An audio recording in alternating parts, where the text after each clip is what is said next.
नमस्कार दोस्तों, स्वागत है आपका हमारे चैनल युग क्रांति पे। आज हम आपके स्मार्टफोन से जुड़े सारे सवालों के जवाब देंगे। जैसे, क्या हमें चाइनीज़ स्मार्टफोन्स को बायकॉट कर देना चाहिए?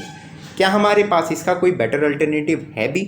मेड इन इंडिया स्मार्टफोन्स की सच्चाई और इंडिया को इससे क्या फ़ायदा है? युग क्रांति की टीम आपको कुछ फैक्ट्स बताना चाहेगी और अंत में फैसला तो आपको ही करना है, क्योंकि ग्राहक ही मालिक होता है। तो चलिए शुरू करते हैं।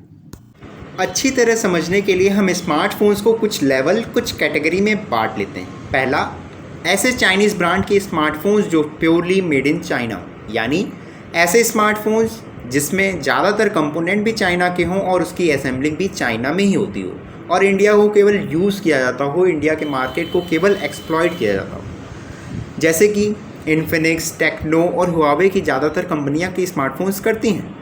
दूसरा, ऐसे चाइनीज़ स्मार्टफोन जिनकी पूरी असेंबलिंग इंडिया में होती हो, भले ही उसके कुछ कंपोनेंट्स चाइना की क्यों ना हो, मगर क्योंकि उसकी पूरी असेंबलिंग इंडिया में होती है, इसलिए यहाँ पे हज़ारों लोगों को एम्प्लॉयमेंट मिल रहा है। तीसरा, नॉन चाइनीज़ ब्रांड जैसे कि एप्पल, जो बेशक चाइना की कंपनी नहीं, मगर एप्पल के फ़ोन्स के ज़्यादातर असेंबलिंग चाइना में ही होती है और उसे लेने में कोई बुराई भी नहीं। और अब बात करते हैं इंडियन ब्रांड स्मार्टफोन्स कंपनियों के बारे में। भले ही इंडियन ब्रांड स्मार्टफोन्स कंपनियां अपने कंपोनेंट चाइना या दूसरे देशों से ही मंगवाती हों, मगर क्योंकि इसकी पूरी की पूरी असेंबलिंग इंडिया में ही होती है, इसलिए ये बहुत ही बड़े लेवल पे एम्प्लॉयमेंट प्रोवाइड करती है। बात सिंपल सी है, इंडिया को स्मार्टफोन्स के मामले में पूरी तरह आत्मनिर्भर बनने में अभी वक्त ज़रूर लगेगा, पर यह वक्त बहुत ज़्यादा नहीं, क्योंकि निवेश बहुत तेज़ी से बढ़ा। एक बात तो आप भी मानेंगे, टेक्नोलॉजी की इस दौर में सबसे कीमती चीज़ आपकी डाटा प्राइवेसी है। अब मात्र कुछ ही इन्फॉर्मेशन से आपके अकाउंट की पूरी जन्म कुंडली बदली जा सकती है और आपके अकाउंट बैलेंस को अर्श से फर्श तक लाया जा सकता है। हालांकि इंडिया की गवर्नमेंट ने टिकटॉक सहित 59 चीनी ऐप बैन करके चाइना की कमर भले ही तोड़ दी हो, पर अभी भी हम चाइना के कब्जे में हैं, जिस जंजीर को हमें साथ में मिलकर तोड़ना है। दूर की बात नहीं जब महारथियों के ट्विटर अकाउंट को हैक कर लिया गया था। इनमें कई महाहस्तियां शामिल थीं, जैसे कि Elon Musk, Barack Obama, Satya Nadella जैसे। तो हम क्या चीज़ हैं?